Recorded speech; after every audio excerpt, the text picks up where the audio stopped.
जादुई लिपस्टिक। नंदी नाम के एक गांव में सपना और पिंकी नाम की दो बहनें रहती थी। पिंकी देखने में बहुत सुंदर थी। सपना पिंकी से बड़ी थी। वह भी देखने में बहुत सुंदर थी, लेकिन उसके होठ बिल्कुल काले थे। उसके काले होठ की वजह से पिंकी हमेशा उसका मजाक उड़ाती थी। वो दोनों अपने मम्मी पापा के साथ रहते थे। उनकी मम्मी भी सपना के ऐसे होठ की वजह से बहुत परेशान रहती थी। ऐसे ही एक दिन घर में पिंकी सपना का मजाक उड़ा रही थी। सपना, तेरे होठ क्यों काले हैं पता है? क्योंकि मम्मी पापा ने तुझे काले जंगल से उठाकर लाए थे, इसलिए तो मम्मी पापा मुझसे ज़्यादा प्यार करते हैं। सपना पिंकी की बात सुनकर दुखी हो जाती है। तब वहाँ पर उसकी मम्मी आती है। सपना मम्मी से कहती कि मम्मी, मेरे होठ काले हैं ना, इसलिए आप और पापा मुझसे प्यार नहीं करते। माँ बोलती है कि बेटी, यह सब तुम क्या बोल रही हो? कोई भी माँ के लिए उनका बच्चा खराब नहीं होता। मैं पिंकी से जितना प्यार करती हूँ, तुमसे भी उतना ही प्यार करती हूँ। यह कहकर उसकी माँ वहाँ से चली जाती है। पिंकी फिर सपना का मजाक उड़ाना शुरू कर देती है। ऐसे ही कुछ दिन निकल गए।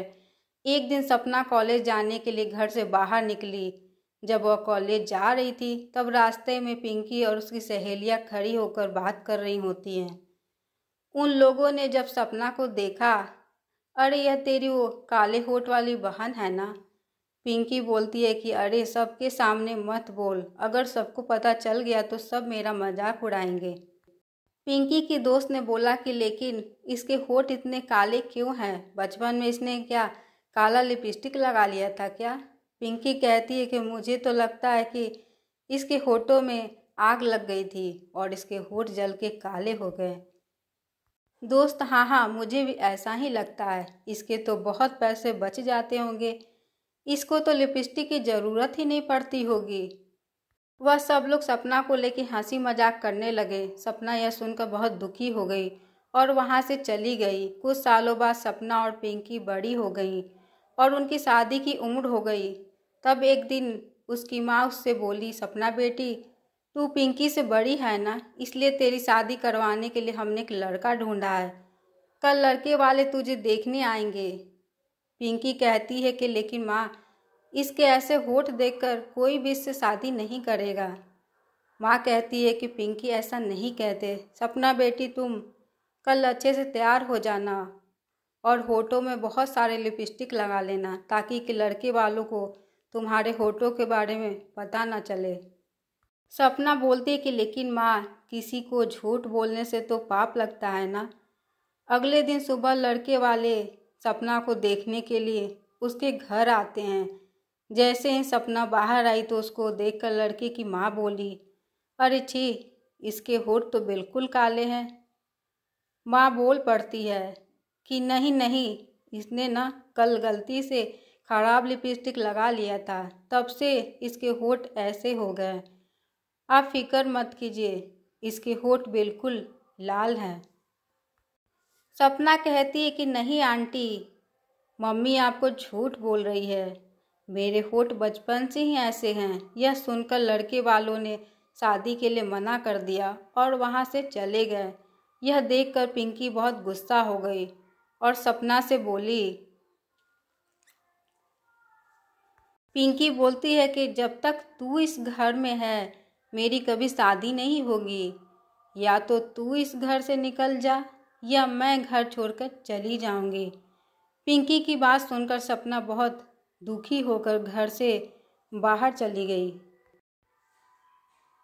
चलते चलते वो एक जंगल के पास पहुंच गई।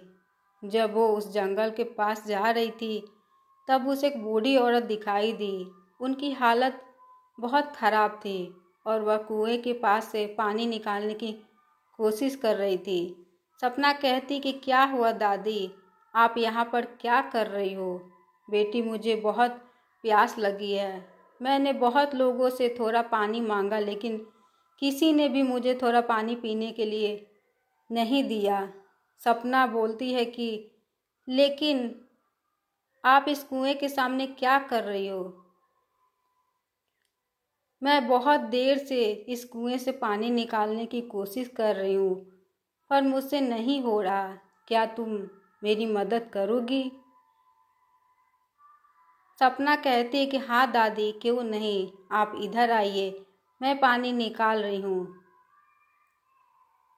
यह कहकर सपना उस कुएं से पानी निकालकर उस बूढ़ी औरत को पीने के लिए देती है। पानी पीने के बाद उनकी हालत ठीक हो जाती है तो वह सपना से कहती हैं, बेटी, तुमने पानी पिलाकर मेरी जान बचाई है। मैंने बहुत लोगों से मदद मांगी थी लेकिन किसी ने भी मेरी मदद नहीं की। तुम्हारा दिल बहुत साफ है और तुम दूसरों के दर्द को समझती हो, इसलिए मैं तुम्हें कुछ देना चाहती हूँ। यह कहकर वह दादी अपना हाथ आगे करती हैं और उस जगह पर लिपस्टिक की बारिश होने लगती है। सपना यह देख चौंक जाती है। तब वो दादी उससे कहती है कि बेटी, अब कोई एक लिपस्टिक उठाकर तुम अपने होठों पर लगा लो, फिर देखना तुम्हारे होठ सबसे सुंदर हो जाएंगे, फिर तुम्हें कोई कुछ नहीं बोल पाएगा। उसके बाद सपना जैसे ही लिपस्टिक अपने होठों पर लगाती है, उसके होठ बिल्कुल लाल हो जाते हैं। वो अपने होठों को देखकर बहुत खुश हो जाती है और वह खुशी से नाचने लगती है। फिर सपना वहाँ से अपने घर वापस चली गई।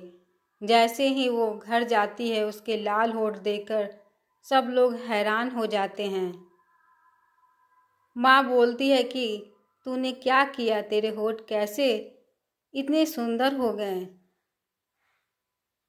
सपना ने अपने माँ से सब कुछ बताया। यह सुनकर माँ बहुत खुश हो गई, लेकिन पिंकी सपना को देखकर जलने लगी और मन ही मन में सोचने लगी कि अगर मेरे होठ भी इसके जैसे सुंदर नहीं हुआ तो कोई भी मुझसे प्यार नहीं करेगा। मैं भी कल उस दादी के पास जाऊंगी। अगले दिन सुबह पिंकी एक पानी का बोतल लेकर उस बूढ़ी औरत को ढूंढते ढूंढते जंगल के पास पहुंच जाती है। तब उसे बूढ़ी औरत मिल जाती है। तब पिंकी उनसे कहती है कि ये लीजिए, मैं आपके लिए पानी लेकर आई हूँ। अब मेरे लिए जादुई लिपस्टिक की बारिश करवा दो। दादी कहती कि अभी बारिश की कोई ज़रूरत नहीं है, मुझे पता था कि तुम आओगी, इसलिए मैंने तुम्हारे लिए पहले से ही लिपस्टिक रखा है, तुम ये लो। पिंकी उनसे लिपस्टिक लेके अपने होठों में लगा लेती है और उसके होठ कोयला जैसे काले हो जाते हैं। ये देखकर वो औरत हंसने लगती है। पिंकी दादी से कहती है कि तुमने मेरे साथ ऐसा क्यों किया। दादी बोलती है कि क्योंकि तुमको अपनी खूबसूरती का बहुत घमंड है और दूसरों की कमियों का मजाक उड़ाने में तुमको मज़ा आता है। अब तुम्हें पता चलेगा कि जब कोई तुम्हारा मजाक उड़ाएगा तब कैसा लगता है। मुझे माफ़ कर दीजिए, मैं कभी किसी का मजाक नहीं उड़ाऊंगी, मुझे अपनी गलती का एहसास हो गया। दादी कहती कि अच्छा ठीक है, मैं तुम्हें माफ़ कर देती हूँ, लेकिन अगले 1 साल तक तुम्हारे होठ ऐसे ही रहेंगे। ऐसा कहते ही वह बूढ़ी औरत एक जिन्न के रूप में बदल जाती है और बताती है कि वह एक जादुई जिन्न है, और ऐसा कहते ही वह पास में बने तालाब में चली जाती है। पिंकी घर आकर सपना से माफ़ी मांगती है और दोनों मिलकर खुशी खुशी रहने लगती हैं। और 1 साल होते होते पिंकी की होठ भी पहले की तरह ठीक हो जाती है। अपना कीमती समय देने के लिए बहुत बहुत धन्यवाद। हमारे चैनल को सब्सक्राइब कर ले कि आप हमारे वीडियो को देख सकें। ये कहानी कैसी लगी प्लीज़ कमेंट करके ज़रूर बताएं।